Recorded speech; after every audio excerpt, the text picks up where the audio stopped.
ငါပါဖေဟာဟေးစူပါဟာဒီတော့ကြောက်ဝေး ဘယင်မှာ မေးမိုက်တော့ကွာလောက်တော့တဲ့ပြဿနာငါတော့ရှင်းရတယ်နော်မင်း ဘာလေးလဲ တော့ရပါခိုးသွားတာလေငါပါပါတယ်ဆိုပြီးငါရှင်းလိုက်ရတာကွာ အဲ့ဒါအဲ့လိုမပြောအောင်ငါဘယင်ဖြစ်နေပြီကွာဘယင်ကွာ ငါပါပဲရလဲအာပြောကြတော့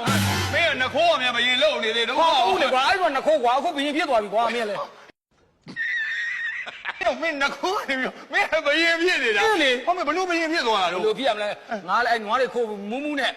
ကြောက်ပြပေါ်တက်အိတ်တာအဲ့သူတို့ကငါ့ကိုဘယင်လို့ရမဆိုလို့တာငါအခုဘယင်ဖြစ်သွားတာ အဲ့ဒီမရှိရတဲ့လာပြောင်းနေနဲ့မဟုတ်တာနဲ့လာပြောင်းနေနဲ့မယုံဘူးဟဲ့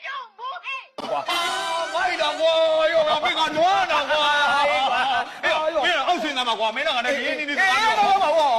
အဲ့လိုလုပ်မရဘူးကွာနှုတ်နန်းတွင်းထဲမှာကွာဘယင်ဖြစ်နေပြီမင်းဟုတ်ပြီအရင်ဘဝကိုမေ့ထားလိုက်လောဆန်ကယူနီဖောင်းလေးစားပြီထိုင်အောက်ပြန်ထိုင်လိုက် အော်ငါမျက်လုံးထဲမှာမင်းကိုဘယင်လို့မမြင်ငါနှခိုးကြီးပဲမျက်လုံးထဲဆွဲနေတာ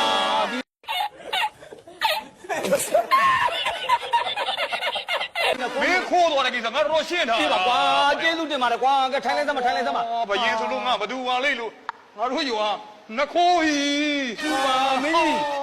ရေတော့ပဲမနေနဲ့ကြည့်ကြပြောလေဟော